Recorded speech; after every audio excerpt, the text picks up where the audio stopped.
just like fire. She so lit, DOA when she move it. Got me going for the kill. We mix the lust with the fluid. Now there's 2 cups of sin. Says she fiending for love. Let the party begin. Cause I'm about to kill it. Kill it, kill it, kill it, kill it, kill it, kill it. You know, kill it. I'm about to kill it. Kill it, kill it, kill it, kill it. You already know, girl. I'm about to kill it. Told me to call her Miss Jackson, cause she be getting so nasty. Tonight you ain't getting no passes. Girl, I'ma be an assassin. Ooh-wee. Love it when you put that ass on me. Dropping for a real nigga, let me see. We gon' get to it like World War III. Full clip in my love gun. Bang, bang, shoot, you can get some. Making you scream to the morning. Cause I'm going in like the Taliban. It's all about you, all about me. We gon' burn it down, you can feel the heat. Tonight, burning up just like fire. She's so lit, DOA when she move it. Got me going for the kill. We mix the lust with the fluid. Now there's 2 cups of sin. Says she fiending for love. Let the party begin. Cause I'm about to kill it. Kill it, kill it, kill it, kill it, kill it, kill it. You know, kill it. I'm about to kill it. Kill it, kill it, kill it, kill it. You already know, girl. I'm about to kill it. Baby, I'm sorry for killing that body. Now a moment of silence for the dearly departed. I was driving you crazy, we was getting so naughty. Now you got your boy started, now I done called a body. Light up, I'ma roll up while you're turning up. I'm a fool when I beat it up. We so high we can get enough. It's all about you, all about me. I'ma lay you down now, rest in peace. Burning up just like fire. She's so lit, DOA when she move it. Got me going for the kill. We mix the lust with the fluid. Now there's 2 cups of sin. Says she fiending for love. Let the party begin. Cause I'm about to kill it. Kill it, kill it, kill it, kill it, kill it, kill it. You know, kill it. I'm about to kill it. Kill it, kill it, kill it, kill it. You already know, girl. I'm about to kill it. I'ma get it, I'ma get it, I'ma get it, I'ma get it, I'ma get it. It is hour number 2 of the Doug Stewart Show, baby. Let's go.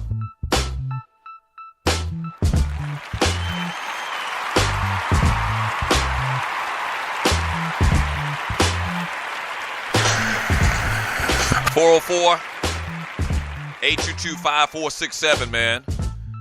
This is a Movie Monday, paying tribute today to the movie Malcolm X. A lot of interesting trivia about this movie, man. Came out in 1992. Did you know that at one point Oliver Stone expressed interest in directing the project as a follow-up to JFK, which came out in 1991, and his first choice to play Malcolm X was Denzel Washington. And also the scene where Betty Shabazz argues with Malcolm about his misplaced loyalties, who was played by Angela Bassett, about his misplaced loyalties to Elijah Muhammad and the Nation of Islam were contrived mostly to add dramatic effect to the film. The real-life Shabazz said the scene was inaccurate, as she and Malcolm never argued nor raised their voices at one another, and she supported her husband at every turn. Yeah. Phenomenal movie, man. Movie Monday. Speaking of which, backing up to that JFK movie, if you've never seen that movie, that was a phenomenal movie as well. Where it's kind of like, I want to say it was almost like a documentary. It was part documentary and part, drama.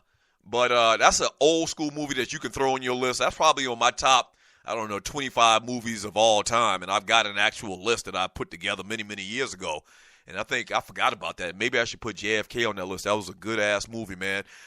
So the Atlanta Falcons, man, this weekend, they get their first look at Attack McKinley. Oh, boy.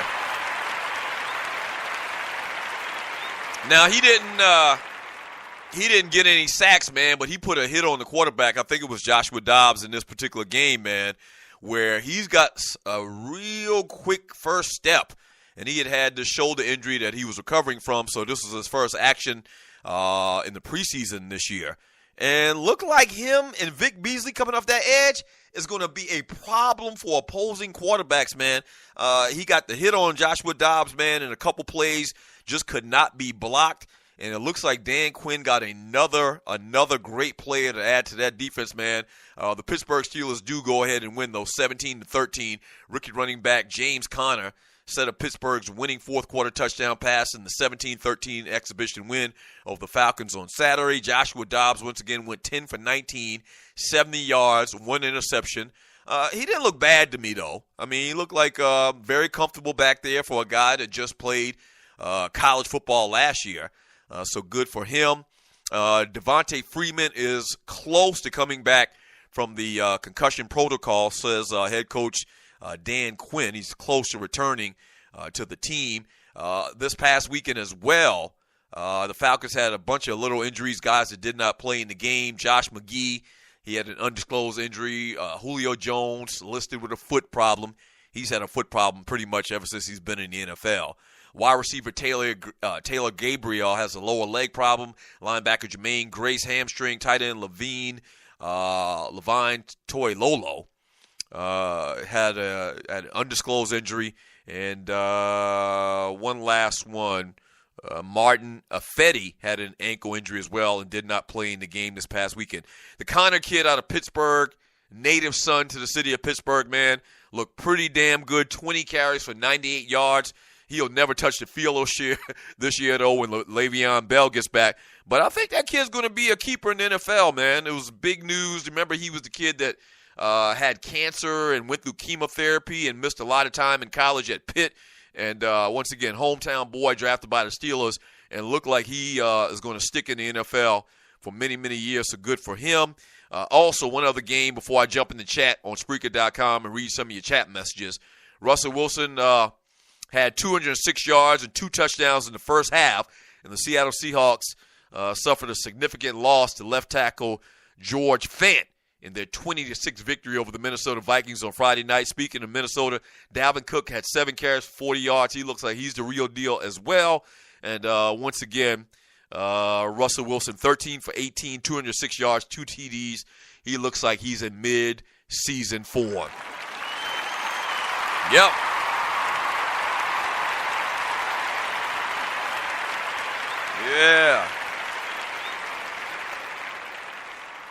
Yeah, 404-822-5467 is the number to the show. From, who do we have here? Willie Blackout NFLD. I first met Dick Gregory in 1982 while working the telephone Houston mayoral campaign to elect now Congressman Al Green.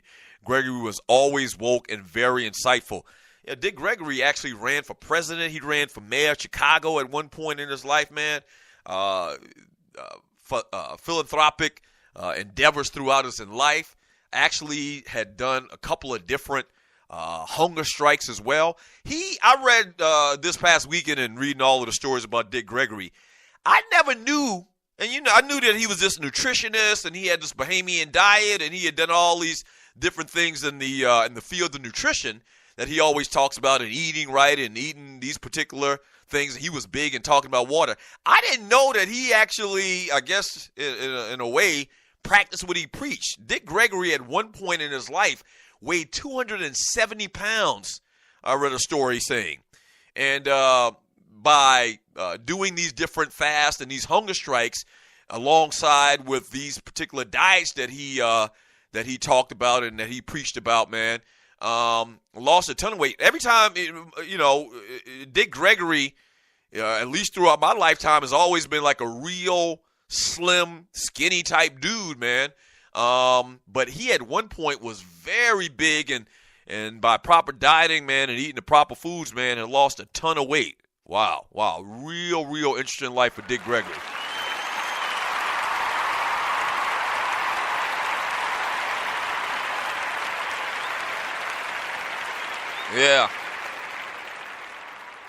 from fail pay, those linebackers and DNs haven't always had the speed that they have now. That's one thing I think Michael Vick did to the league.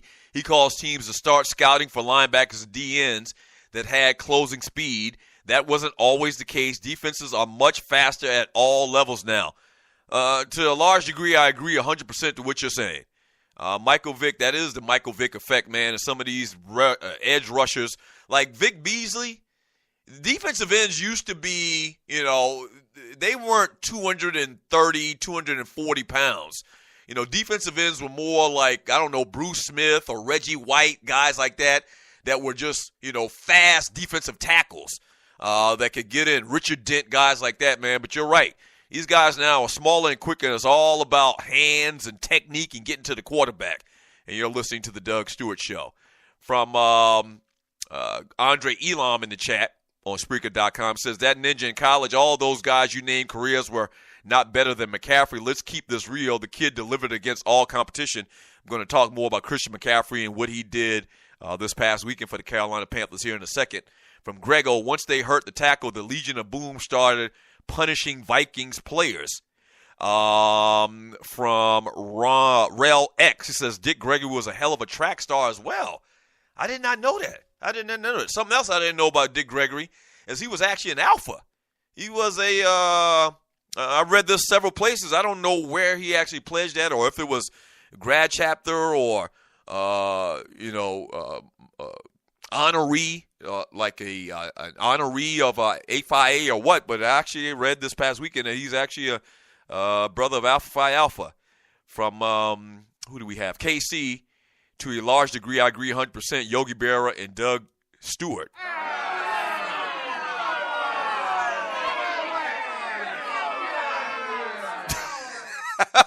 I guess they're talking about the comment made about the defensive ends and how Mike Vick changed the mindset of teams drafting smaller players on the edge. From Jam Eclipse Shawty Falcons, mover Vic Beasley to outside linebacker.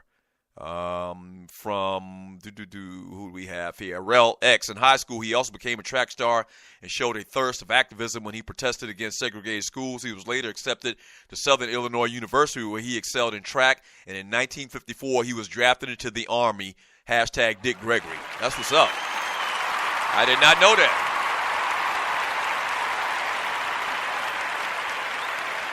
I did not know that.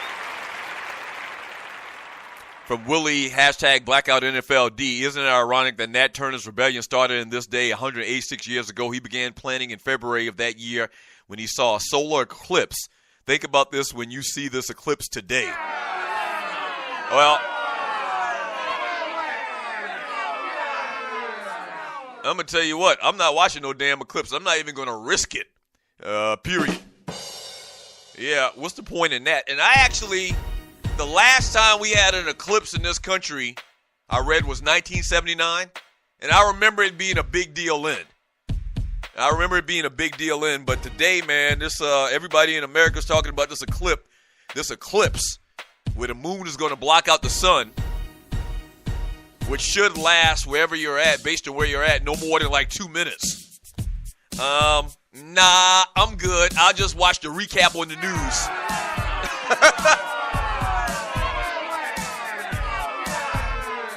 Right. I'm like Nick Saban. If you haven't heard the comments Nick Saban made, Nick Saban was like, nah, he's too busy for the eclipse, and he'll see it on the news.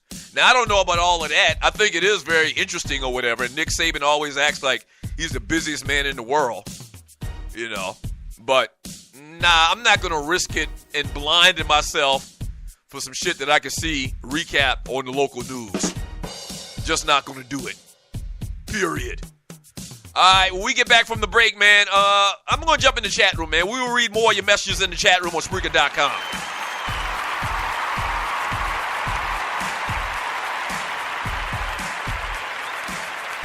Yeah.